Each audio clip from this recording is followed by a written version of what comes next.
வணக்கம். Welcome to கதை திரட்டு audio books. நம்ம சேனலை இதுவரைக்கும் சப்ஸ்கிரைப் பண்ணாதவங்க சப்ஸ்கிரைப் பண்ணுங்க. பக்கத்தில் இருக்கிற பெல் ஐகானை கிளிக் பண்ணி ஆல்ங்கிற ஆப்ஷனை ப்ரெஸ் பண்ணுங்க. ஸோ தட் நான் போடுற கதைகளை உடனுக்குடனே நீங்க கேட்கலாம். வாங்க கதைக்குள்ள போகலாம். எங்கேயோ இடி இடிக்கும் சப்தம் கேட்டது. ஆற்றங்கரையோரம் கால் நனைய நடந்து சென்று கொண்டிருந்தவளை தட்டி எழுப்பி விட்டது இடி. திடுக்கிட்டு கண் விழித்தாள் சிந்து. ஜன்னல் வழியே அழுக்காய் தெரிந்தது வானம். இரவெல்லாம் பளபளத்து கொண்டிருந்த வெள்ளி காசுகளை சுத்தமாய் பெருக்கி தள்ளி விரட்டியிருந்தது மழை மேகம். சுவர் கடிகாரத்தின் ரேடியம் முட்கள் 5:30 நோக்கி நகர்ந்து கொண்டிருந்தன. இன்னும் கொஞ்சம் படுக்கலாமா என கெஞ்சிய சோம்பேறித்தனத்தை போர்வையுடன் உதறிவிட்டு வேகமாய் எழுந்தாள். பாத்ரூமில் நுழைந்து பிரஷ் பண்ணி முகம் கழுவிக்கொண்டு வெளியே வருகையில் நுழைவாசல் திறந்து பல்பு எரிந்து கொண்டிருந்ததை பார்த்தாள். ஓ, அம்மா எழுந்துட்டாங்களா? வேகமாய் வாசலுக்கு வந்தாள். கமலி நெளி நெளியாய் கோலம் போட்டு கொண்டிருந்தாள்.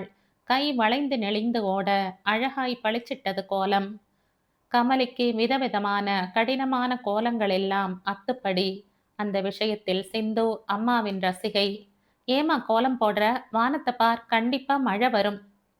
மழை வருதோ வரலையோ, இங்கெல்லாம் பொண்ணுங்க காலையில எந்திரிச்சதும் வாசல் தெளிச்சு கோலம் போட்டுடணும்.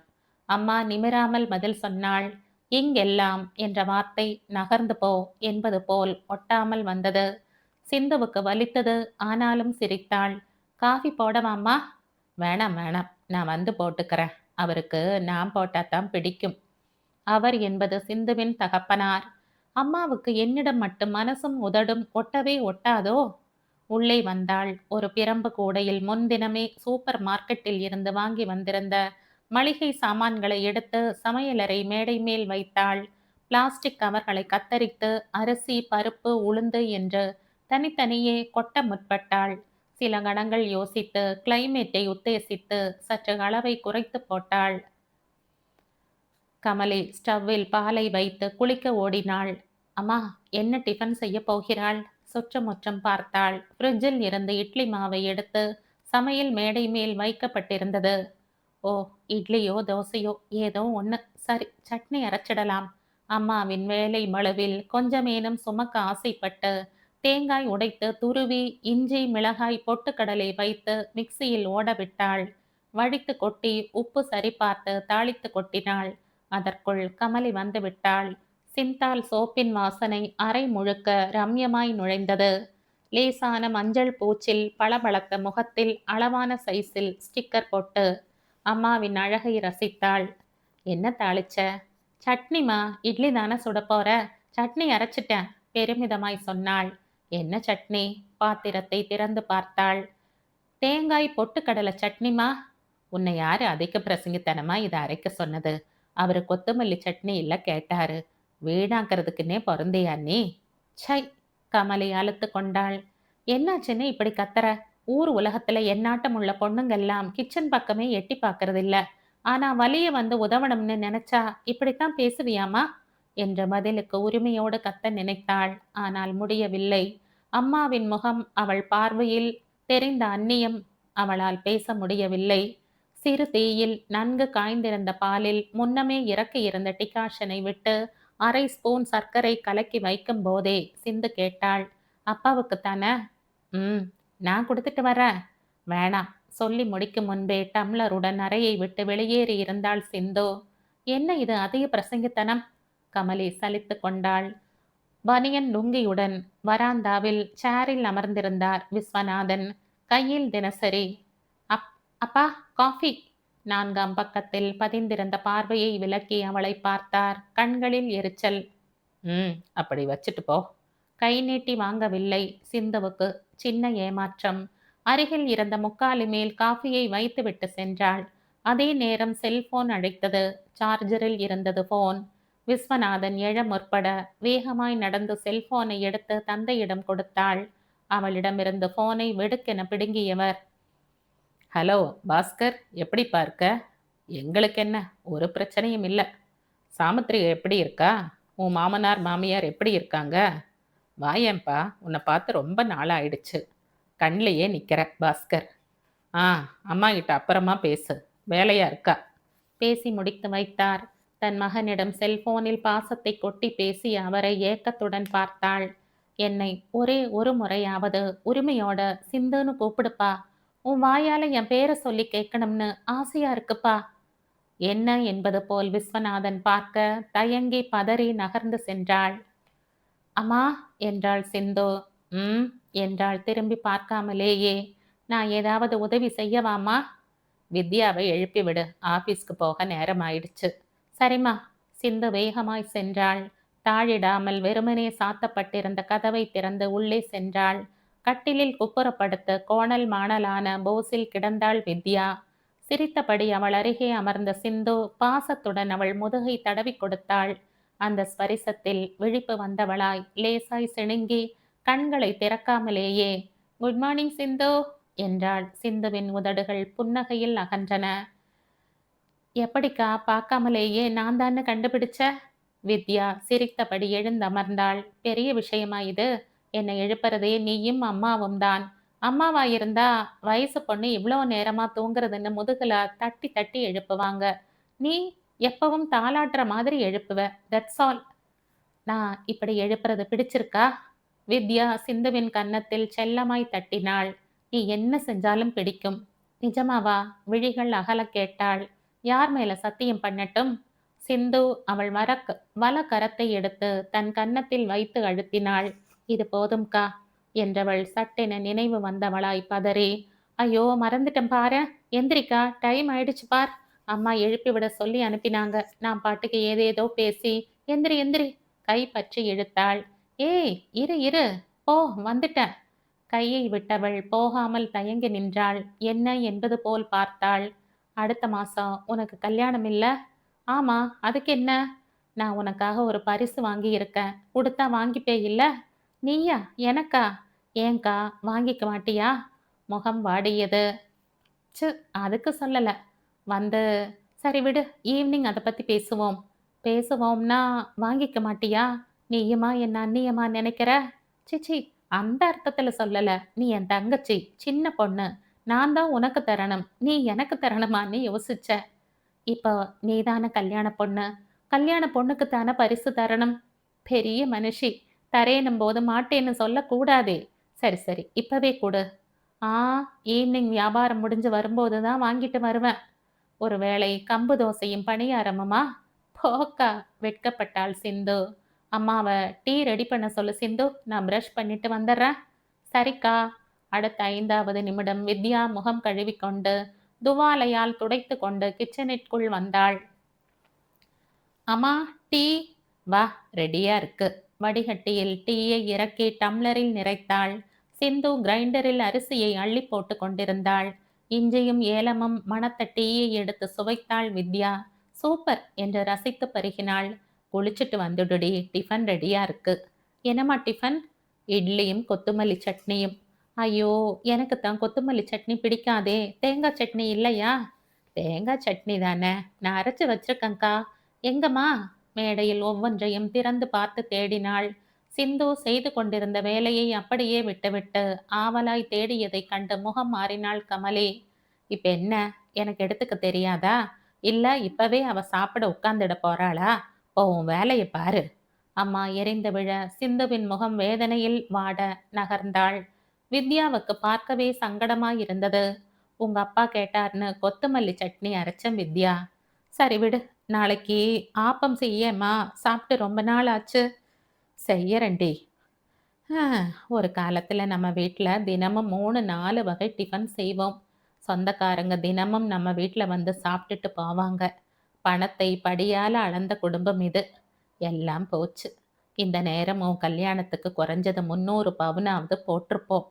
இப்போ 30 பவுனுக்கே எந்த செலவை குறைச்சி சரி கட்டலாம்னு பட்ஜெட் போடுற நிலைமை எங்களுக்கு வந்து தரித்திரமா. அம்மா அடுத்த வார்த்தை பேசும் முன் வித்யா சுதாரித்து கொண்டாள். பழசெல்லாம் எதுக்குமா? மனசுதான் புண்ணாகும். லஞ்ச் என்ன பண்ணியிருக்க? நேத்தே வெஜிடபிள் புலாவ் பண்ண சொன்னியே. தேங்க்ஸ்மா. அம்மானா அம்மாதான். அம்மாவின் கன்னத்தை செல்லமாய் பிடித்து கிள்ளி ஆட்டி கொஞ்சினாள். அதை பார்த்த சிந்துவிற்கும் அம்மாவின் பக்கத்தில் ஒட்டி நின்று கொண்டு இழைய வேண்டும் போல ஏக்கம் எட்டி பார்த்தது. காமாட்சி டிஃபன் சென்டர் பரபரப்பாய் இயங்கிக் கொண்டிருந்தது. மாலை 3 மணியானால் அந்த டிஃபன் சென்டரில் மனித தலைகள் மொய்க்கும். காஞ்சிபுரம் உழவர் சந்தையை ஒட்டி கலெக்டர் அலுவலகமும் இருந்தது. மாலை நேர டிஃபனுக்காக கிராமத்து அசல் சுவையோடு பாரம்பரிய உணவு வகைகளான குழிப்பணியாரம், கோதுமை புட்டு, கம்பு தோசை, காஞ்சிபுரம் இட்லி, சோள தோசை, உளுத்தங்கள் களி தவிர காஃபி, டீ, கேழ்வரகு கஞ்சி எல்லாமே அங்கு கிடைக்கும். சம்பாதிப்பவர்கள் ஆரோக்கியமான, சத்தான, சுவையான உணவு வகைகள் கிடைத்தால் சும்மா விடுவார்களா? ஆரம்பித்த ஒரே வாரத்தில் வியாபாரம் சூடு பிடித்து விட்டது. உழவர் சந்தையில் அதுபோல் இன்னும் 2 கடைகள் இருந்தாலும் கூட்டம் என்னவோ இங்குதான் படையெடுக்கும். சுட சுட விநியோகம் நடந்தது. 10 டேபிள், ஒவ்வொரு டேபிளை சுற்றி 4 சேர்கள் எல்லாமே நிறைந்திருந்தன. தேவாவும் திவாகரும் காரில் இருந்து இறங்கினர். முகமும் உடையும் மெத்த படித்த நகரவாசிகள் என்று கூறின. கூடவே பின்பக்க கதவை திறந்து 50 வயது மதிக்கத்தக்க அந்த ஊர் பஞ்சாயத்து தலைவரும் இறங்கினார். ஹோட்டல்னு சொல்றீங்களே சார், பார்க்க அப்படி ஒன்றும் தெரியலையே. கன்னத்தை சொரிந்தபடி சற்றே உதட்டை பிதுக்கி சொன்ன தேவாவுக்கு போன வாரம்தான் 27 வயது பிறந்தது. வாய்க்கு ருசியா சாப்பிடணும்னு ஆசைப்பட்டா தைரியமா இதுக்குள்ள நுழையலாம். ஆனா கண்ட மேனிக்கு சோளா பூரி, பஜ்ஜி, போண்டான்னு எதிர்பார்க்காதீங்க. அருமையான கிராமத்து ஐட்டம், வந்து சாப்பிட்டு தான் பாருங்களேன் தம்பி. டைரக்டர், நீங்க வித்தியாசமான சிந்தனை கொண்டவங்க. இதுவும் வித்தியாசமான சாப்பாடு தான். உங்க சிட்டியில இதையெல்லாம் கண்ணால கூட பார்த்திருக்க மாட்டீங்க. வாங்க தம்பி என்று அழைத்தார் பஞ்சாயத்து தலைவர். இவ்ளோ சொல்லும்போது விஷயம் இல்லாம இருக்காது. வாங்க, வா திவா. உள்ளே சென்றதும் ஒரு டேபிள் காலியாக இவர்கள் மூவரும் அமர்ந்தனர். எப்படியோ டாக்குமெண்ட்ரி படத்தை இங்கே வந்து எடுத்து முடிச்சிட்டீங்க. அப்பா சொன்னார்னதும் தான் சிரமப்பட்டு பழங்கால கோவில்ல ஷூட்டிங் எடுக்க பெர்மிஷன் வாங்கி கொடுத்தேன். இங்க கொஞ்சம் ஊர் கட்டுப்பாடு அதிகம். தெரியும் சார், ஆனா அந்த ஸ்பாட் ரொம்ப அவசியமா இருந்துச்சு. எனிவே தேங்க்யூ சோ மச் என்று அவரின் கை பற்றி சிரித்த தேவா பளிச்சென வசீகரமாயிருந்தான். திவாகர் அந்த பேச்சில் கலந்து கொள்ளாமல் தட்டில் இருந்த பண்டங்களை ஆவலாய் சாப்பிட்டு கொண்டிருந்தான். அவன் தேவாவின் நண்பன் மட்டுமல்ல, ஒளிப்பதிவாளனும் கூட. அடுத்து என்ன பண்ண போறீங்க தம்பி? ஒரு விளம்பர படம், இன்னும் 2 வாரத்துல ஷூட்டிங். அநேகமா அதையும் இந்த ஊர்ல வச்சுதான் எடுக்கணும்னு திட்டம். நல்லது நல்லது நல்லது தம்பி. பெரிய சினிமா படம் எல்லாம் எடுக்கணும்னு ஆசைப்படாதோ? இது வரைக்கும் இல்ல. அட, நீங்க சொன்னது சரிதான் சார். இந்த ஃபுட் எல்லாம் ரொம்ப டேஸ்டியா இருக்கே. என்ன திவா, எப்படி இருக்கு? எல்லாத்துலயும் இன்னொரு பிளேட் கொண்டு வர சொல்லுப்பா. எக்ஸலண்ட்.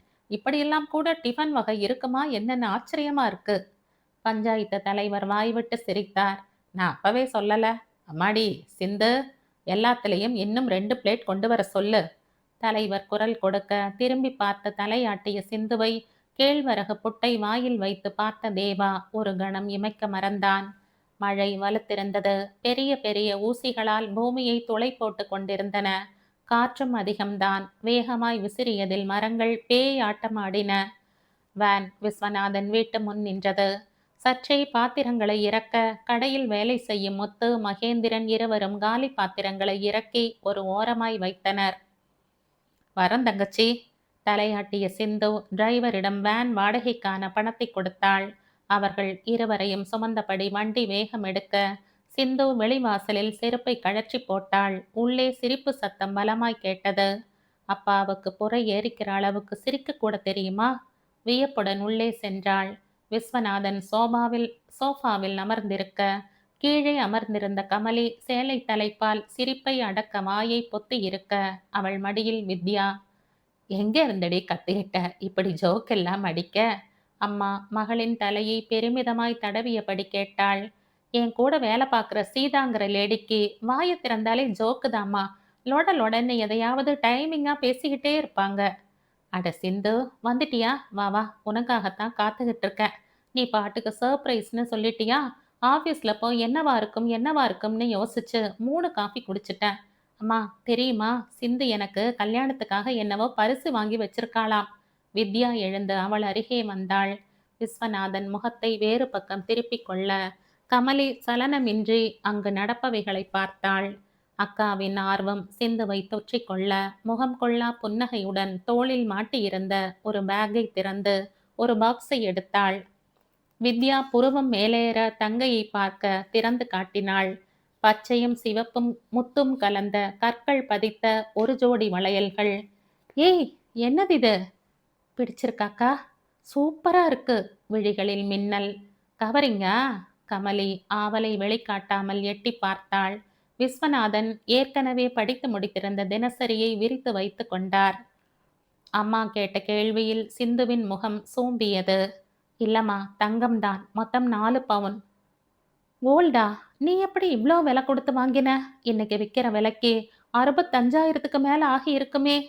கடையில் நல்ல வருமானம்க்கா. மினி டோர் வேன் வாங்க பேங்க்ல லோன் கேட்டிருக்கேன். கிடைச்சிடும். உனக்கு வாங்கி கொடுக்கறதுக்கு விலையெல்லாம் பெரிய விஷயமா? பிடிச்சிருக்குல்ல? அது போதும்.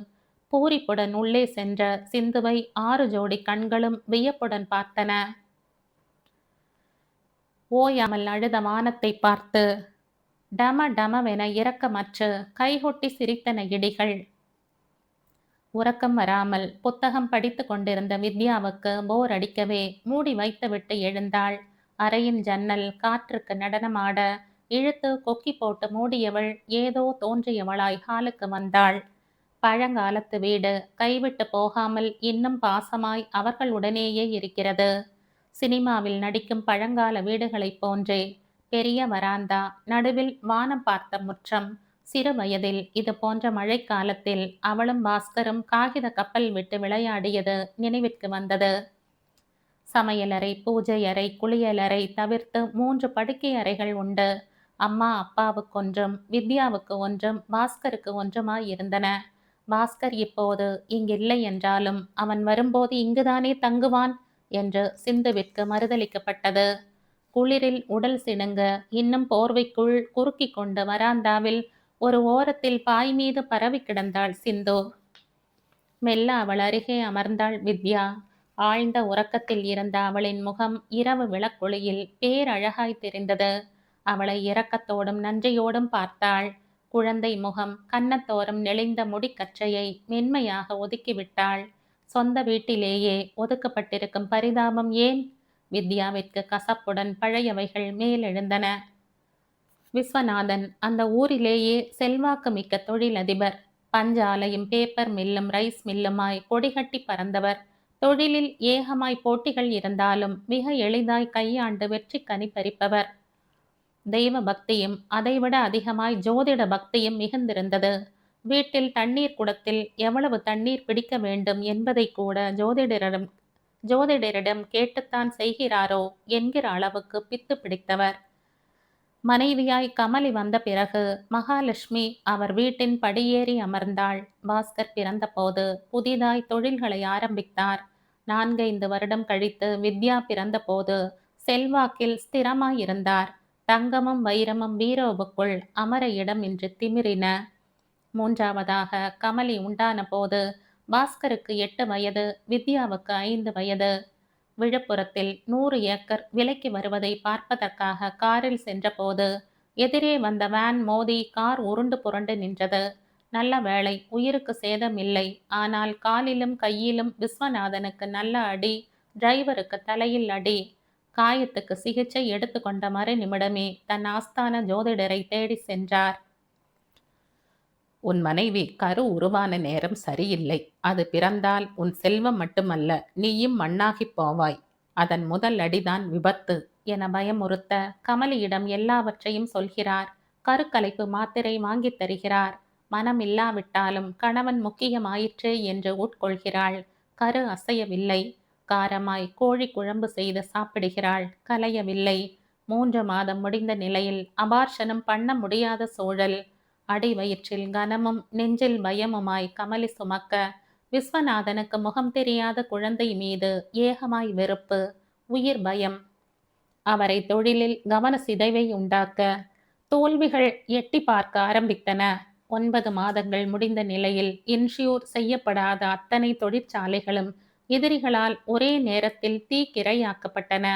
ஒரே நாளில் அடிமட்டத்தில் இருந்த நகைகளும் தொழில்களுக்காக வங்கியில் வாங்கப்பட்ட கடன்கள் ஏப்பம் விட்டன. விஸ்வநாதன் இடிந்து போய்விட்டார். பிரசவ நாளுக்கு முன்பே வலி ஏற்பட்டு குழந்தையை பெற்றெடுத்தாள் கமலி. விஸ்வநாதன் அதன் முகம் காண பிடிக்காமல் ஹாஸ்பிட்டல் பக்கமே வரவில்லை. கமலி அதற்காக வருத்தப்படவில்லை. அவளுக்கே கூட அந்த குழந்தை மீது எந்தவித ஈர்ப்பும் ஏற்படவில்லை. அதைவிட கொடுமை தாய்ப்பாலே சுரக்கவில்லை என்பதுதான். பாட்டில் பால்தான், அதை கூட கமலியின் தாய் காமாட்சி புகட்டியதுதான். வீட்டிற்கு வந்த பிறகு கூட விஸ்வநாதனின் மனசு மாறவில்லை. கணவனின் தாடியும் கவலையும் கமலியின் கொஞ்ச நஞ்ச தாய் பாசத்தையும் கரைத்தே விட்டன. குழந்தை அழும்போதெல்லாம் தீக்கிரையான சொத்துக்களே நினைவுக்கு வந்தன. ஒரு நாள் கமலி குளித்து கொண்டிருக்க, காமாட்சி கடைக்கு சென்றிருக்க, தூளியில் படுத்திருந்த குழந்தை பசிக்காக வீறிட்டு அழ, சற்று தூரத்தில் சேரில் அமர்ந்து பின்னந்தலையில் இரு கைகளை கோர்த்து கண்மூடி சோகத்தில் ஆழ்ந்திருந்த விஸ்வநாதன் அதை கண்டுகொள்ளவே இல்லை. காமாட்சி வந்து பார்த்தபோது குழந்தை கண்கள் செருகி வலிப்பு வந்திருந்தது. கதறிக்கொண்டு குழந்தையை தூக்கி கொண்டு மருத்துவமனைக்கு ஓடினாள். டாக்டர் அவளை திட்டியபடி சிகிச்சை அளித்து காப்பாற்றினார். வீடு திரும்பிய காமாட்சி மருமகனிடம் கோபமாய் கேட்டாள், உங்களுக்கு மனசாட்சியே இல்லையா மாப்ள? குழந்தை வலிப்பு வர வரைக்கும் அழுதுட்டு இருக்கு, அதை தூக்கணும்னு கூட தோணலையா? சனிய சாகட்டும்னு தான் தூக்கல. மறுபடியும் எதுக்கு இங்க இதை கொண்டு வந்தீங்க? அதை எங்கனாச்சும் ஆறு குளம்னு வீசிட்டு வாங்க, என் உயிராவது மிஞ்சட்டும். கமலி அதை கேட்டு விசும்பியது கணவனுக்காகவா குழந்தைக்காகவா என்று காமாட்சிக்கு விளங்கவில்லை. ஒரு முடிவுக்கு வந்தாள். பாசத்துக்கும் பாலுக்கும் வழி இல்லாத இந்த வீட்டில் என் பேத்தி இருக்க வேணாம். அவளை வளர்க்கிற அளவுக்கு என் உடம்புல தெம்பு மிச்சம் இருக்கு, நான் வளர்த்துக்கிறேன் என்று அன்று தன் வீட்டிற்கு தூக்கி வந்தாள் காமாட்சி. காமாட்சிக்கு கமலி தவிர முகுந்தன் என்ற மகனும் உண்டு. மகன், மருமகள் தீபா, குழந்தைகள் பிருந்தா, வினிதா என்ற கூட்டு குடும்பமாக வசித்து வந்தனர். அவர்களுடன் சிந்துவும் சங்கமமானாள். சிந்து பிறக்கும்போது சற்றே நிறம் மட்டம். காமாட்சி பேத்திக்கு கஸ்தூரி மஞ்சள், ரோஜா இதழ்கள், பச்சை பயிறு என கலந்து குளிப்பாட்டி ஜொலிக்க வைத்தாள். முகுந்தனும் தீபாவும் கூட அவளை கொண்டாடி வளர்த்தனர். ஆனாலும் பெற்றோர் அரவணைப்பின்றி ஏக்கத்துடன் வளர்ந்தாள் சிந்து.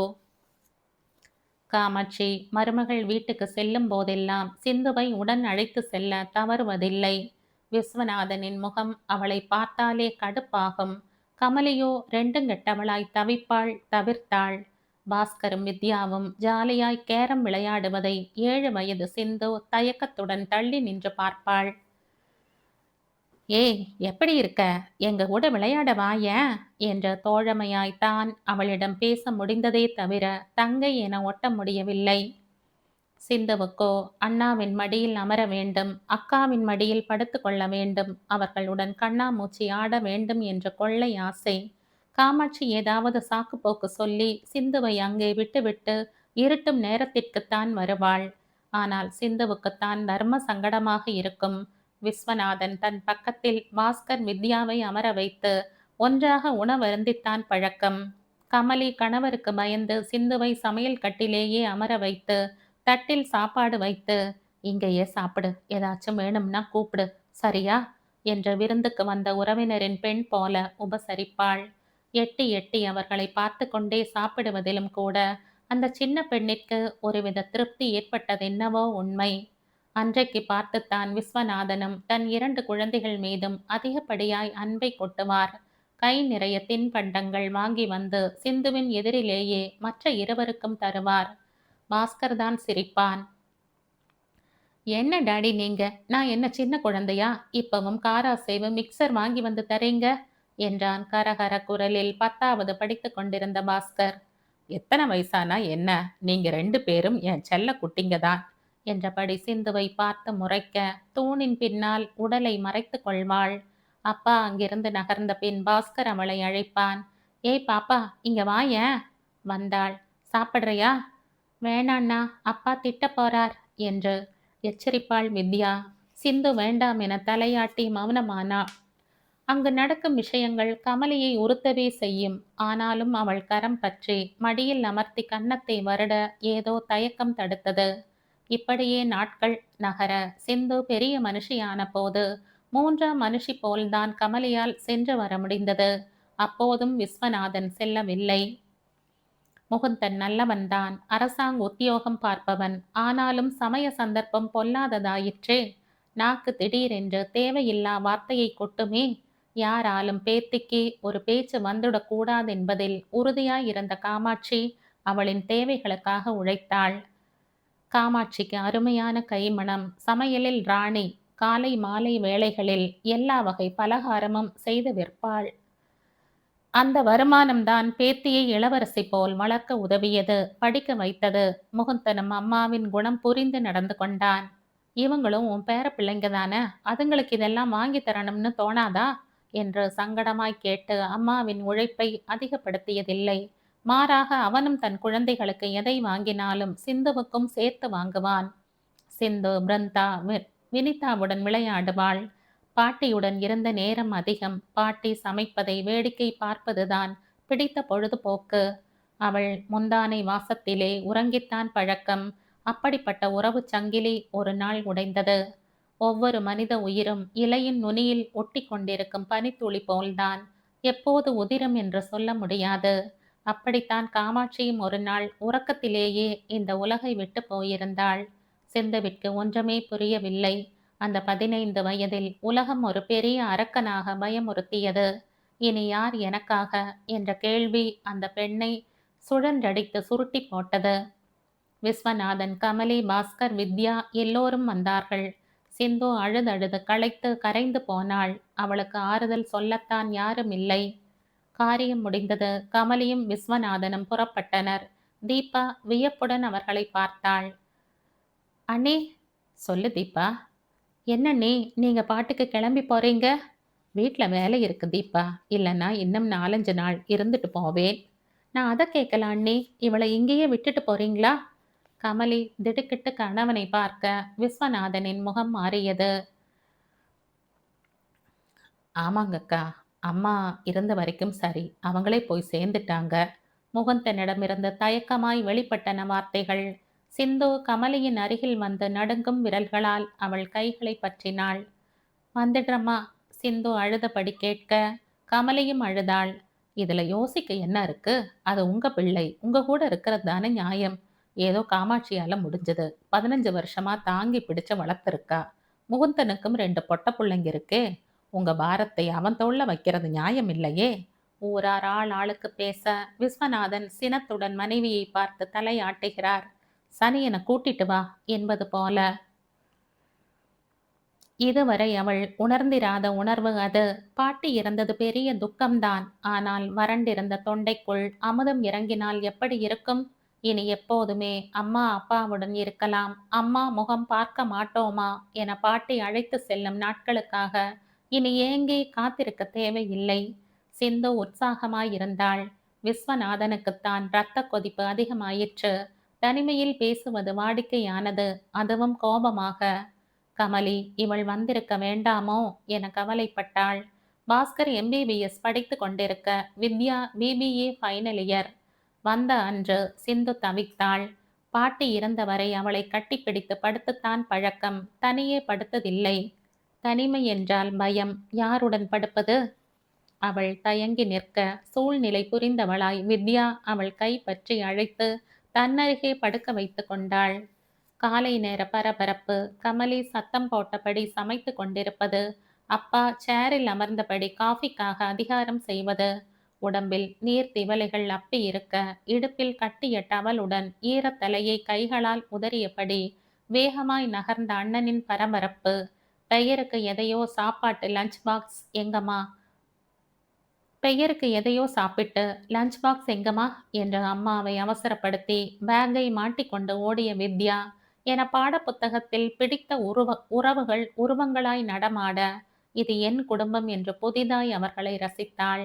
எப்போதும் சிந்துவிற்கு பாட்டிதான் தலைவாரி பின்னலிடுவாள். சீப்பும் கையுமாக கமலியின் முன் வந்து நின்றாள். அம்மா. என்ன? கணவருக்கு தோசை வார்த்து கொண்டிருந்தவள் கேட்டாள். நேரமாச்சு, ஸ்கூலுக்கு போகணும். அதுக்கென்ன, ஜட போட்டு விடுமா. என்ன பண்ணிட்டு இருக்க? நான் தோ அவர் சாப்பிட்றதுக்காக ரெடியா இருக்கார். தோ தோசை போட்டுட்டு இருக்கேன். இப்ப வந்து இதை போடு அதை போடுன்னுட்டு. இத்தனை வயசு ஆகுது, நீயே போட்டுக்க மாட்டியா? தீபா அத்தை தான் பின்னி விடுவாங்க. நல்லா வளர்த்துருக்காங்க. வித்யா எல்லாம் அவளே தான் அவ வேலையெல்லாம் பார்த்துப்பா. நீயும் பழகிக்க இன்னையிலிருந்தே. அம்மா அப்படி பேசியது கூட வருத்தமில்லை. ஆனால் பக்கத்து வீட்டு பெண்ணிடம் பேசுவது போன்ற தொனிதான் சிந்துவை வருத்தப்படுத்தியது. காமா சோமாவென்று கோணல் மாணலாய் வகிடெடுத்து பின்னலிட்டு பள்ளிக்கு சென்றபோது முதல் வகுப்பு ஆரம்பித்து விட்டிருந்தது. சிந்து கிரவுண்டின் வெயிலில் முதல் வகுப்பு முடியும் வரை நிற்க வைக்கப்பட்டாள். சிந்து தன்னிலை புரிந்து கொண்டாள். அவள் அந்த வீட்டின் வேண்டாத விருந்தாளி. அம்மாவை எதற்காகவும் அவள் தொந்தரவு செய்வதில்லை. வீட்டுக்கு வந்ததும் பல முறை பின்னலிட்டு மடித்து கட்ட பழகினாள். தன் துணிமணிகளை தானே துவைத்து கொண்டாள். மற்றவர்களின் துணிகளை கமலிதான் துவைப்பாள். சிந்து செய்வதை ஏனோ தடுக்கவில்லை. தனக்கு வேண்டியதை பசி இருப்பினும் அளவாய் போட்டு சாப்பிட்டாள். எதற்காகவும் திட்டுவது தப்பில்லை. ஆனால் அந்நியமாய் திட்டுவதை தான் மனசு ஏற்க மறுத்தது. ஒரு நாளும் அம்மா தன்னிடம் வித்யாவிடம் பேசுவது போன்றோ சிரிப்பது போன்றோ இல்லாதது வலித்தது. ஒரு விடுமுறை நாளில் அம்மாவிடம் கேட்டே விட்டாள். துணிகளை மொட்டை மாடியில் உலர்த்தி கொண்டிருந்தாள் கமலே. அம்மா, திரும்பியவள் சலனமின்றி என்ன என்றாள். அப்பாவுக்கு ஏமா என்ன பிடிக்கல? கொடியில் துணியை போட போன கைகள் இறங்கின. சில கணங்கள் கழித்து தெரியாது என்றாள். அப்போ உனக்கு தெரிஞ்சிருக்கணுமேம்மா. என்ன உனக்கு ஏன் பிடிக்கல? இந்த கேள்வியை சத்தியமாய் கமலி எதிர்பார்க்கவில்லை. மகளின் முகத்தை ஏறிட்டாள். அழகான வட்ட முகத்தில் அலை பாய்ந்த ஏக்கத்தை காண என்னவோ செய்தது. தன்னை சுதாரித்து கொண்டு மறுபடி உலர்த்த ஆரம்பித்தாள். ஏமா என்றாள் மறுபடி சிந்து. நிதானமாய் சொன்னாள். இதுக்கு என்கிட்ட பதில் இல்லை. இத பார், இந்த மாதிரி எல்லாம் பேசி என்னை தொந்தரவு பண்ணிக்கிட்டு இருக்காத. அவர் காதல விழுந்தா ஹாஸ்டல்ல எங்கேயாச்சும் சேர்த்து விட்டுருவார். பார்த்து நடந்துக்க. குரலில் இருந்த கடுமை அவளை மிரள வைத்தது. அம்மாவின் மேல் புதிதாய் பயம் உண்டானது. அந்த வீட்டில் வித்யா மட்டுமே அவளிடம் சகஜமாக பழகுகிறாள். பள்ளியில் நடந்த விஷயங்களை அவளிடம் பகிர்ந்து கொள்வாள். சிந்துவின் குரல் அந்த வீட்டில் அப்போது மட்டுமே ஒலிக்கும். பாஸ்கர் ஸ்பெஷல் கிளாஸ், நண்பர்கள் வீடு என்று தாமதமாகத்தான் வீடு திரும்புவான். ஆனால் படிப்பில் கெட்டி. அப்பாவிடமும் அம்மாவிடமும் பேசுகிற அளவுக்கு வித்யாவிடம் கூட பேசுவதில்லை. அவன் ஒரு டைப். சிந்துவை பார்த்தால் சிநேகமாய் புன்னகைப்பான். எப்போதாவது ஹாய் ஹலோ, அவ்வளவுதான். எம்பிபிஎஸ்ஐ வெற்றிகரமாய் முடித்துவிட்டு எம்எஸ் படிக்க ஆசைப்பட்டு அப்பாவின் முன் வந்து நின்ற பாஸ்கரை பயத்துடன் பார்த்தாள் கமலி. ஏற்கனவே பூர்வீக சொத்தை விற்றுத்தான் அவனை டாக்டருக்கு படிக்க வைத்திருந்தார் விஸ்வநாதன். இப்போது அவள் பயந்தபடியே வாக்குறுதி கொடுத்தார் விஸ்வநாதன். படிப்பா, எவ்வளோ வேணும்னாலும் படி. காவேரி பாக்கம் நிலத்தை வித்துட்டா போச்சு. திக் என்றானது கமலிக்கு. இருப்பதோ அந்த 5 ஏக்கர் நிலம் மட்டும்தான். அதை வித்யாவின் திருமணத்திற்கென நம்பியிருந்தாள். அதை இவன் படிப்புக்கு விற்றுவிட்டால் வித்யாவுக்கு? தனிமையில் கணவனிடம் கேட்டாள். என்ன அவ்வளவு பொறுப்பில்லாதவன்னா நினைச்ச? பாஸ்கர் எனக்கு ஒரு கண்ணுன்னா வித்யா எனக்கு இன்னொரு கண். அவ பிறந்தப்பவே அவளுக்கு ஃபிக்ஸட்ல பணம் போட்டுட்ட. அவ கல்யாணத்தப்ப 10 லட்சமா கிடைக்கும் என்றார் விஸ்வநாதன் மனைவியை பெருமிதமாய் பார்த்தபடி. நிஜமாவா சொல்றீங்க? ஆமா கமலி, சஸ்பென்ஸா இருக்கட்டுமேன்னு தான் சொல்லாம மறைச்ச. கேட்க சந்தோஷமா தான் இருக்கு. ஆனா பாஸ்கர் படிப்புக்காக நிறைய செலவு பண்ணிட்டோம். படிச்சது போதாதா? காவேரி பாக்கம் நிலம் வேற எதுக்காவது உபயோகப்படும். இப்ப அதை விற்கணுமா? என்ன பேசுற? பாஸ்கர் நம்ம குல வாரிசு. அவனுக்கு செய்யாம? என் புள்ள பெரிய டாக்டர் ஆகி சம்பாதிச்சு நாம இழந்ததையெல்லாம் மீட்டு தருவான். பார்த்துட்டே இரு.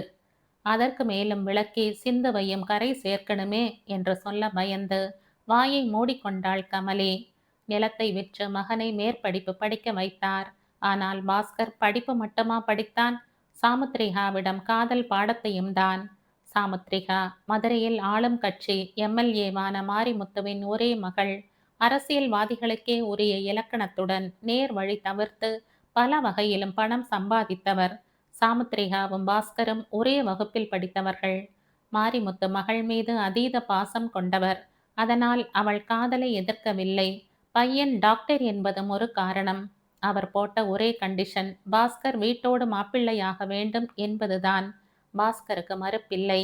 ஆனால் படிப்பு முடிந்ததும் காதல் கல்யாணம் என்று வந்து நின்ற செல்ல மகனை பார்த்து மனசு ஏமாற்றத்தால் வெம்பியதை விஸ்வநாதன் மறைத்தார். மகனை ஆசிர்வதித்தார். தடபுடலாய் கல்யாணம் நடந்தது. மாரிமுத்து மகளுக்கும் மருமகனுக்கும் மதுரையில் விலைக்கு வந்த பழைய தனியார் ஹாஸ்பிட்டலை புதுப்பித்து சீதனமாய் தந்தார். தொழிலும் அங்கேயே அமைந்துவிட பாஸ்கர் சென்னை வருவதே அரிதானது. வித்யாவும் கல்லூரி படிப்பை முடித்து விட்டாள். வரன்கள் வாசலேறி கதவை தட்டின. கொஞ்ச காலமாவது ஆபீஸுக்கு போய் பணிபுரிந்து சம்பாதிக்க ஆசைப்பட்டாள் வித்யா. வீட்டில் மறுக்கவில்லை. அவள் படிப்புக்கு உடனே வேலை கிடைத்தது. அதுவும் நல்ல சம்பளத்தில். அவள் சம்பாத்தியத்தை பெற்றவர்கள் வீட்டுக்கு பயன்படுத்தி கொள்ள மறுத்து கட்டாயப்படுத்தி வித்யாவின் வங்கி கணக்கில் சேமிக்க வைத்தனர். +2 முடித்திருந்த சிந்துவை அந்த வீட்டில் மேற்கொண்டு படிக்க வைக்க யாரும் நினைக்கவில்லை.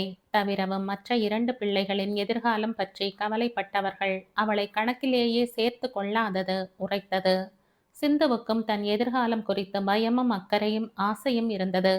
பாட்டியைப் போல் தன்னை தாங்கி அன்பு செலுத்தும் ஒரு ஆண்மகன் அவளுக்கு கணவனாக வாய்க்க வேண்டும். 4-5 குழந்தைகளை பெற்று தனக்கு வாய்க்காத தாய் தந்தை பாசத்தை கொட்டி வளர்க்க வேண்டும் என்ற கனவு அவளுள் ஆழமாய் பதிந்திருந்தது. ஆனால் தன் ஒவ்வொரு அத்தியாவசிய செலவிற்கும் கூட நாள் கணக்கில் தயங்கி பயந்து வெளிப்படுத்தி ஒரு உணர்ச்சியுமின்றி தரப்படும் பணம் பிச்சை பெறுவதை போல் இருந்தது.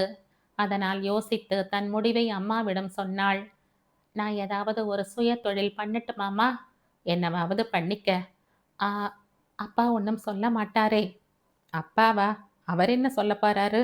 அதுவும் உன் விஷயத்துல நீ என்ன வேணும்னாலும் பண்ணு என்ற உரிமையற்ற வார்த்தைகளால் மனதை கிழித்தாள். சரிம்மா. பாட்டி வீட்டில் இருந்தபோது அவளுக்கு உடல் படுத்தும் போதெல்லாம் சிந்து சமையலில் உதவியதுண்டு. அதே கை பக்குவம் அவளிடமும் இருந்தது. மகளிர் சுய உதவி குழுவில் சேர்ந்தாள். அங்கு அளித்த பயிற்சியும் அறிவுரைகளும் அவளின் தன்னம்பிக்கையை அதிகரிக்க செய்தது. சுய உதவி குழு மூலம் வங்கி கடன் பெற்று சமையல் பாத்திரங்களை வாங்கி கிராமத்து சுவை மணக்க அத்தனை வகை உணவுகளையும் சமைத்து சுய உதவி குழு தலைவர் மூலம் கலெக்டர் அலுவலகம் அருகில் அமைந்துள்ள உழவர் சந்தையில் அனுமதி பெற்று விற்றாள்.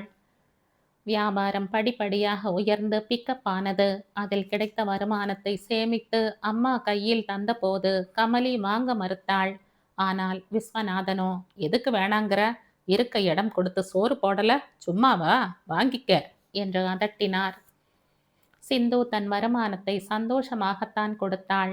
ஆனால் அதை பெற்றுக்கொண்ட காரணம் அவளை இன்னும் அந்நியப்படுத்தியது. சிந்து தன் வருத்தங்களை குழி தோண்டி உள்ளத்தில் புதைத்து கொண்டாளே ஒழிய முகத்தில் படர விட்டதில்லை. ஆரம்பத்தில் வீட்டிலேயே அவள் ஒருத்தியாகவே சமைத்தாள். இதென்ன சமையல் கட்ட கசகசன்னு ஆக்கற? வீட்டு மளிகை சாமான்ல கைய வைக்கிறையா என்ன? கமலி முகம் சுளித்தாள். ஐயையோ, மளிகை சாமான் எதையும் எடுக்கலம்மா. நான் தான் தினமும் மணி அண்ணாச்சி கடையில வாங்கிடுறேனே. கொல்லைப்புறத்துல சமைக்க கூடாதா? சிந்து தயவாய் அம்மாவை ஏறிட்டாள். இப்பத்தாமா கஸ்டமருங்க அதிகமா வர ஆரம்பிச்சிருக்காங்க. கலெக்டர் ஆபீஸ்ல வேலை செய்யறவங்க நிறைய பேர் சாப்பிட வர்றாங்க. பலகாரம் சுவையா இருந்தா மட்டும் போதாது, சமைக்கிற இடம் சுத்தமா இருக்கணும்னு எதிர்பார்ப்பாங்க. அதுக்கு என் வீட்டு சமையல் கட்டு தான் கிடைச்சதா? சுத்தம் பண்ணிடுறம்மா. இப்படி தினம் தினம் அந்த வீட்டில் அல்லாடி எதுவும் கிடைக்காவிட்டாலும் என்றாவது ஒரு நாள் பாசமாய் ஒரு வார்த்தை பேசிவிட மாட்டார்களா என்ன என்று காத்திருந்தாள் சிந்து. வித்யா பழையவைகளில் இருந்து மீண்டு தங்கையை பார்த்தாள். சலனமற்ற முகம், பாதி மலர்ந்த அல்லி மலரை போன்ற அழகு. எவ்வளவு அன்பு என் மீது! நானும் சென்று விட்டால் இந்த வீட்டில் இவளிடம் பேசக்கூட ஒரு ஆள் இல்லையே. நிஜம் சுட்டது. அடடே, வாங்க வாங்க தம்பி. காரில் இருந்து நண்பனுடன் இறங்கிய தேவாவை பஞ்சாயத்து தலைவர் பாசமாய் வரவேற்றார். பாஞ்சாலி, இங்க வா, யார் வந்திருக்காங்கன்னு பாரு. உட்காருப்பா. தம்பி, நீயும் உட்காரு. தேவாவும் திவாகரும் சோஃபாவில் அமர்ந்தனர். உள்ளிருந்து வந்த பாஞ்சாலி அவர்களை வியப்பும் மகிழ்ச்சியுமாய் பார்த்தாள். அட தேவா தம்பி, உங்க பேரு திவாகர் தானே? சரியா சொல்லிட்டீங்க ஆண்டி. பரவாயில்லையே, என் பேரை கூட சரியா ஞாபகம் வச்சு சொல்லிட்டீங்க. போன வாரம் தானே வந்து போனீங்க. எதுக்கு ஆண்டி கேண்டின்னு? நான் அம்புட்டு படிக்காதவ, அக்கானே கூப்பிடுங்க. இல்லை அத்தைன்னு கூப்பிடு. என்ன சாப்பிட்றீங்க? சாப்பிட்றீங்களான்னு கேட்கறது என்ன நாகரீகம்? சாப்பிட கொண்டு வா. பஞ்சாயத்து தலைவர் விரட்ட பாஞ்சாலி தலையாட்டியபடி உள்ளே செல்ல, அக்கா ஒன்றும் வேணாம், தண்ணி மட்டும் போதும் அக்கா. கேட்டது தானே சரி. நாங்கள் வரும்போதே காமாட்சி ஹோட்டலில் சாப்பிட்டுட்டு தான் வந்தோம். என்றான் தேவா. என்ன தம்பி, அந்த ருசி உங்களையே சுத்தி வருதா? பலமாய் சிரித்தார் பஞ்சாயத்து. அதை ஏன் கேக்குறீங்க சார்? ஊரை விட்டு கிளம்பும் போதே சாப்பாட்டு ஞாபகம்தான். தேவா மென்மையாக புன்னகைத்தான். இவன் அதிகமா பேசுறான். அப்படி இல்ல சார். நம்ம வாழ்க்கையில நம்மள கடந்து போகிற நல்ல விஷயங்களை மறக்க முடியாது இல்லையா? அது போலத்தான் இதுவும். அப்புறம் அப்பா ஃபோன் பண்ணாரா சார்? நேத்தே பண்ணிட்டார். விபரமும் சொன்னார். படம் எடுக்க நான் அனுமதி கொடுத்தாலே போதும். நீங்க 2 பேரும் எங்க வீட்லயே தங்கலாமே. எதுக்கு கெஸ்ட் ஹவுஸ்ல? அதுவும் காட்டுக்கு கிட்டக்கையே இருக்கு. இல்ல சார். டிஸ்கஷன் அது இதுன்னு லேட் நைட் தூங்குவோம். நைட் எல்லாம் லைட் போட்டுக்கிட்டு பேசிக்கிட்டு கண்டிப்பா டிஸ்டர்பா இருக்கும். எங்களுக்கு எந்த பிரச்சனையும் இல்ல. இந்தாங்க எடுத்துக்கங்க. பாஞ்சாலி நீட்டிய தட்டில் தண்ணீரும் சுட சுட இஞ்சி டீயும் இருந்தது. தேங்க்ஸ்கா. திவாகர் பாச மழை பொழிந்தான்.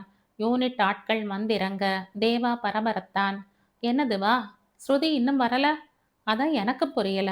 அட்வான்ஸ் வாங்குறப்பவே ஊர் அட்ரஸ் தேதி எல்லாம் விவரமா விளக்கி சொல்லி எழுதி கொடுத்துட்டு தானே வந்த. போன போடு. திவாகர் செல்போனில் நம்பரை போட்டான். ரிங் போனது எடுக்கவில்லை. திரும்ப திரும்ப முயற்சித்தும் எடுப்பேனா பார் என்று அலறியது எதிர்முனை. டென்ஷனான தேவா யூனிட் ஆள் ஒருவரிடமிருந்து போனை வாங்கி ஸ்ருதி நம்பரை போட்டான். உடனே அட்டன் பண்ணினாள் Shruti. Hello Shruti here. Madam, நான் தேவா. ஓ, சங்கடமாய் வந்தது வார்த்தை. என்ன மேடம் இது? ஏன் எங்க கால் அட்டன் பண்ண மாட்டேங்கிறீங்க? அதெல்லாம் இல்ல. நான் ஃபோனை வச்சுட்டு பால்கனியில. எப்போ வர்றீங்க?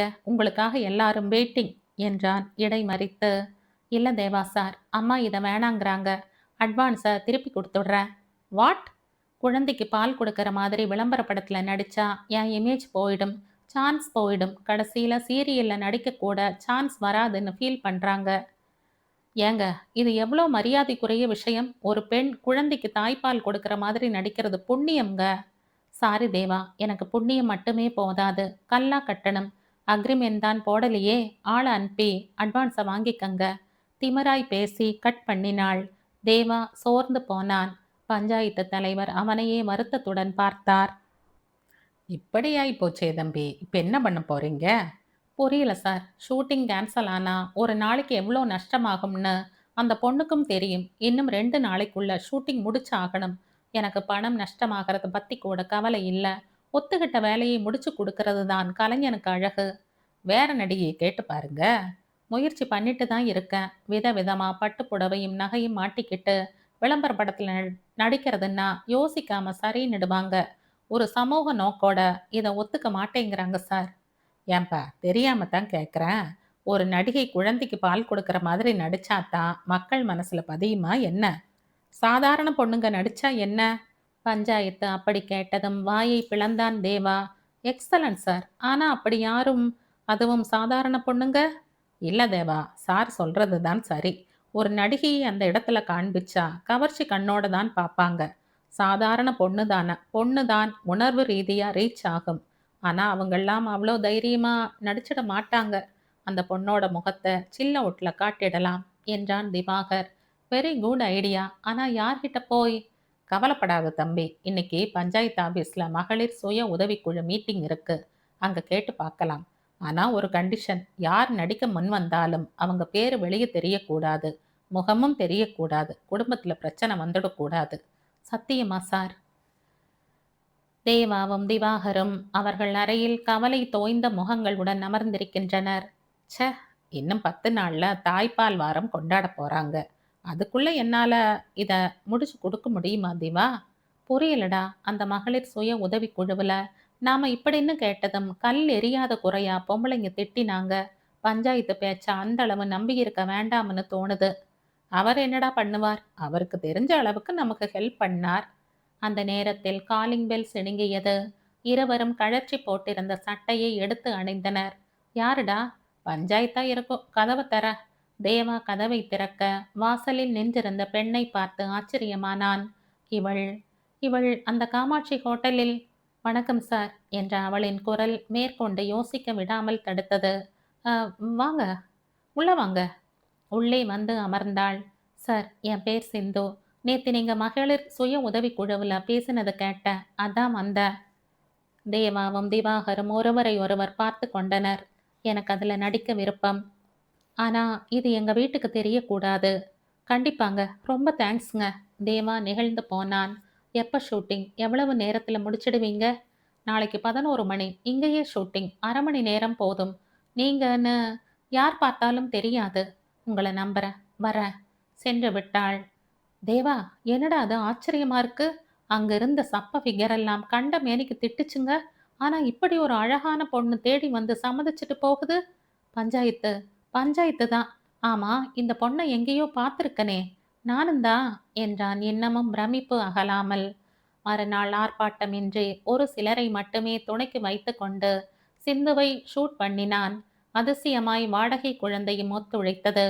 ஷூட்டிங் முடிந்ததும் அவளிடம் ஒரு கவரை நீட்டினான் தேவா.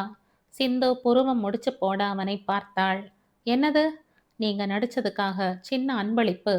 சாரிங்க, நான் பணத்துக்காக போஸ் கொடுக்க வரல. தாய்ப்பாலோட சுவை என்னன்னே தெரியாம வளர்ந்தவனான். அதனோட அருமை கிடைக்காத எனக்குத்தான் அதோட மதிப்பு ரொம்பவே தெரியும். ஒரு திருப்திக்காகத்தான் இங்க வந்த. வரங்க. நடந்தாள். ஒரு நிமிஷம்ங்க. தேவா அழைத்தான். என்னோட இத்தனை வருஷ கேரியர்ல உங்கள மாதிரி யாரையும் நான் சந்திச்சதில்ல. இங்க எல்லாமே பணம்தான். பணத்துக்காகத்தான் எல்லாமே. இப்ப நீங்க சொன்ன வார்த்தை ஏன் எதுக்காகன்னு தெரியல. ஆனா ஆத்ம திருப்திக்காக. சினிமாவை சார்ந்திராத பொண்ணு இப்படிப்பட்ட சீன்ல நடிக்கிறது சாதாரண விஷயம் இல்ல மேடம். உங்களை மனசார பாராட்டணும்னு தோணுது. நன்றிங்க. சிந்து இதழ் பிரியாமல் புன்னகைத்து அவன் பாராட்டை ஏற்றுக்கொண்டாள். என் பேரு தேவா. டாக்குமெண்ட்ரி, விளம்பரப்படம், குறும்படம்னு எடுக்கிறேன். சினிமா படம் எடுக்கணும்னு ஆசை இல்லை. சர்வதேச திரைப்படத்துல என் குறும்படம் பரிசு வாங்கணும். அது ஏன் ஆசை. மற்றபடி எங்க குடும்ப தொழில் செய்துகிட்டு இருக்கேன். நல்லது. இது என் விசிட்டிங் கார்டு. அவன் தந்ததை வாங்கி கொண்டாள். டிவியில் வர ஹார்லிக்ஸ் மிக்ஸி, இன்சூரன்ஸ் இதெல்லாம் நான் எடுத்த விளம்பர படங்கள் தான் என்ற ஒரு பெரிய பட்டியலையே சொன்னான். சிந்து தலையாட்டி விட்டு புறப்பட்டாள். அவள் சென்ற பின் திவாகர் அவனை வாட்டி எடுத்து விட்டான். என்ன மச்சான், அவகிட்ட ஓவரா சீன் போடுற? நான் எங்கடா சீன் போட்டேன்? உண்மையைத்தானே சொன்னேன். அவகிட்ட உன்னோட ரெஸ்யூம் சொல்ல வேண்டிய அவசியம் என்ன? எத்தனையோ நடிகைகளோட நாம வேலை பார்த்துருக்கோம். வேலையை தவிர அதிகபட்சமா நீ யார்கிட்டையும் ஒரு வார்த்தை கூட பேசினது இல்லையே. ரொம்ப ஆராய்ச்சி பண்ணாத. ஆகிற வேலையை பாரு. உதட்டுக்குள் சிரிப்பை மென்று அதட்டலாய் சொன்னான் தேவா. ம். உன் முகமே ஒரு மாதிரி பூவா மாறி போயிருக்குடா. திவாவும் விடவில்லை. அட்டிங். சோஃபாவில் அவனை தள்ளி அவன் மேல் அமர்ந்து வலிக்காமல் குத்தினான். பஞ்சாயத்து அவனை ஆச்சரியமாய் பார்த்தார். என்ன தம்பி, திடீர்னு அந்த பொண்ணை பத்தி விசாரிக்கிற? சாருக்கு அந்த ஹோட்டல் சாப்பாடு ரொம்ப பிடிச்சு போச்சாம். அதான் அந்த ஹோட்டலையே விலைக்கு வாங்கிடலாம்னு. ச்சு. திவா, சும்மாரு. இல்ல சார், உங்ககிட்ட சொல்றதுக்கு என்ன? வீட்டில் பொண்ணு பார்த்துட்டு இருக்காங்க. இந்த பொண்ணு என் மனசுக்கு நிறைவா இருக்காங்க. சரிப்பா, இவங்க உங்காள் இல்லையே, உங்க அப்பா. அவரை என்னால் வழிக்கு கொண்டு வர முடியும். இந்த பொண்ணு வீட்டில் எல்லாம் சரியா நடந்தா. அங்கதானே இடிக்குது. பஞ்சாயத்து விஸ்வநாதனை பற்றியும் சிந்துவின் மீது அவர் வைத்திருந்த அபரிமிதமான வெறுப்பை பற்றியும் அவள் பாட்டியிடம் வளர்ந்தது. இறந்த பின் பெற்றோரிடமே மூன்றாம் மனுஷி போல் வந்து சேர்ந்தது.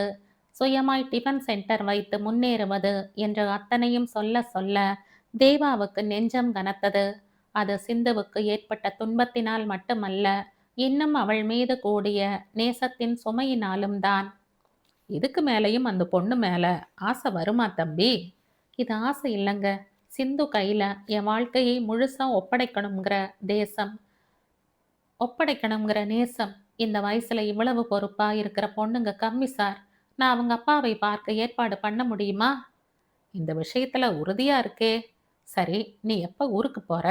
சின்ன சின்ன வேலை பாக்கி இருக்கு. 3 நாள் ஆகும். அப்போ நாளைக்கு பார்த்துடலாம். தேவாவின் அடர்த்தியான அளவான மீசையினுள் ஒளிந்திருந்த சதை பிடிப்பான உதடுகள் சந்தோஷத்தில் விரிந்தன. பஞ்சாயத்து நிதானமாய் சொல்லிக் கொண்டிருக்க விஸ்வநாதனின் விழிகள் எதிரே அமர்ந்திருந்த தேவாவை அளந்து கொண்டிருந்தது. சமையலறை கதவுக்கு பின்னால் நின்றிருந்த கமலி ஹாலில் நடப்பவை அத்தனையும் பதற்றத்துடன் கேட்டு கொண்டிருந்தாள். சும்மா சொல்லக்கூடாது.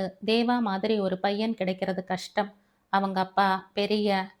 போதும்யா என்ற கை நீட்டி தடுத்தார் விஸ்வநாதன். எனக்கு இதில் இஷ்டம் இல்லை. போயிட்டு வரீங்களா? முகத்தில் அடிப்பது போல பட்டென சொன்னார். அவசரப்பட்டு முடிவு. என்னை மேற்கொண்டு எதையும் பேச வச்சிடாதுங்க ஐயா. நான் ஒன்றும் விபச்சாரம் பண்ணல. ஒரு மொட்டை பையனை கூட்டிட்டு வந்து இவன் விரும்பிட்டான் பொண்ணை கொடுங்கன்னு ஒரு பஞ்சாயத்து தலைவர் மாதிரியா பேசுறீங்க? அசிங்கமா இருக்குங்க. புறப்படுங்க. வார்த்தையில் ஒளிந்திருந்த மோசமான வார்த்தையில் ஆடிப்போன பஞ்சாயத்து சட்டென எழுந்து கொள்ள தேவா விதிர் விதிர்த்து அவருடன் வெளியேறினான். என்ன நடக்கிறது என்பதை உணர்ந்து கொள்ளவே வெகு நேரம் தேவைப்பட்டது சிந்துவுக்கு. அப்பாவின் அரக்கத்தனமான வார்த்தைகளால் இடிந்து போயிருந்தாள். உள்ளறையில் கம்பில் கல் பொறுக்கி கொண்டிருந்தவளுக்கு அடுத்து என்ன நடக்குமோ என்ற பயத்தில் காய்ச்சலே வந்துவிட்டது. நினைத்தது போலவே வெடித்தார் விஸ்வநாதன். பாத்தியா கமலி, என்ன நடந்ததுன்னு பார்த்துக்கிட்டு தானே இருந்த? சனியனை வீட்டுக்குள்ள சேர்க்காதுன்னு சொன்ன, கேட்டியா? அடுத்த மாசம் நம்ம பொண்ணுக்கு கல்யாணம். இந்த நேரத்துல எவனோ ஊர் பேர் தெரியாத சினிமாக்காரன் வீடு தேடி வந்து தைரியமா இவளை கட்டிக்கிறேங்கிறான். யார் கொடுத்த தைரியம்? அவ கடை போட்டு பலகாரம் மட்டும்தான் விற்கிறாளாமா, இல்ல? அப்பாவின் ஆசிட் வார்த்தையில் உள்ளம் வெந்து துடித்து போனாள் சிந்து. கண்களில் கண்ணீர் நிற்காமல் சுரந்தது. நீங்க டென்ஷன் ஆகாதீங்க, அவகிட்ட நான் பேசிக்கிறேன். சொல்லி வை. இந்த வீட்டில் இருக்கணும்னா அடக்கம் வேணும், ஆம்பளை வேணும்னா ஓட சொல்லு. விஸ்வநாத மானஸ்த போலி போட்டுருவேன். கல்யாணம் கருமாதின்னு இனி எவனும் என் வீட்டு வாசப்படி ஏறி வரக்கூடாது. சொல்கிறேங்க, மூச்சு வாங்குது பாருங்க, நான் பேசிக்கிறேன். எஸ் சனியனை எங்க இருக்க? உள்ளே கோபமாய் கத்திக்கொண்டே வந்த கமலி சிந்துவின் கன்னத்தில் பலார் என்று அறைந்தாள். திமிர் அடி உனக்கு, அசிங்கப்படுத்துறியே. நான் வளர்த்த பொண்ணு வித்யா எப்படி இருக்கா? உனக்கேண்டி இந்த கூறுகட்ட புத்தி? காதல் கேக்குதா? அவ்வளோ அலைப்பாயுதா மனசு? சி! சிந்து கதறிக்கொண்டே அம்மாவின் கையை பற்றி கொண்டாள். அம்மா ப்ளீஸ்மா, நீயாவது என்ன நம்பு. இப்ப வந்தவங்களுக்கும் எனக்கும் எந்த சம்பந்தமும் இல்லை. அவனா டிஃபன் சென்டரில் சாப்பிட வந்தப்ப 1-2 முறை பார்த்ததா ஞாபகம். மற்றபடி எனக்கு எதுவும் தெரியாதுமா. அந்த மாதிரி எண்ணம் எனக்கு வராதுமா. இது அவங்களா இஷ்டப்பட்டு வந்திருக்காங்க போல. இதுக்கு நான் எப்படி பொறுப்பாக முடியும்? அதெப்படி உன் விருப்பம் இல்லாம? பாட்டி மேல சத்தியம்மா, என் மனசுல எந்த எண்ணமும் இல்லை. கமலி அந்த வார்த்தையில் கொஞ்சம் சமாதானமானாள். சரி சரி, இனி இந்த மாதிரி எல்லாம் நடக்காம பார்த்துக்க. ஆ. தேவா அவன் அறை வாசலில் வந்து நிற்கும் சிந்துவை எதிர்பார்க்கவில்லை. வாங்க, உள்ள வாங்க. உள்ளே வந்தவள், எனக்கு உள்ள வர பிடிக்கல, ஆனா வெளியே நின்று பேசுற விஷயமும் இல்லை. எதுக்காகங்க ஏன் இப்படி நடந்துக்கிட்டீங்க? மன்னிச்சிடுங்க சிந்து, உங்க குணம் தன்னம்பிக்கை எனக்கு ரொம்ப பிடிச்சிருந்தது. உங்களை நேசிக்கிறேன்னு சொல்லி உங்களை சங்கடப்படுத்தாம பெரியவங்களோட சம்மதத்தோட எல்லாமே நடக்கணும்னு ஆசைப்பட்டேன். அதை என்கிட்டயே கேட்டிருக்கலாமே சார், மறுத்திருப்பனே. அப்பா உங்களை ரொம்ப மோசமா பேசிட்டார். அவருக்காக நான் மன்னிப்பு கேட்டுக்கிறேன். ஒரு நல்ல நோக்கத்தோட ஃபிலிம் பண்றீங்க, பாராட்டுறேன். மற்றபடி என் மனசுல எதுவுமே இல்லை. நான் உங்க மனசுல இடம் பெறுவதை விடவும் என்னை பெத்தவங்க மனசுல இடம் பிடிக்கணும்னு தவம் இருக்க. கலைச்சிராதீங்க என்ற கை கூப்பினாள். சிலையாகி போனான் தேவா.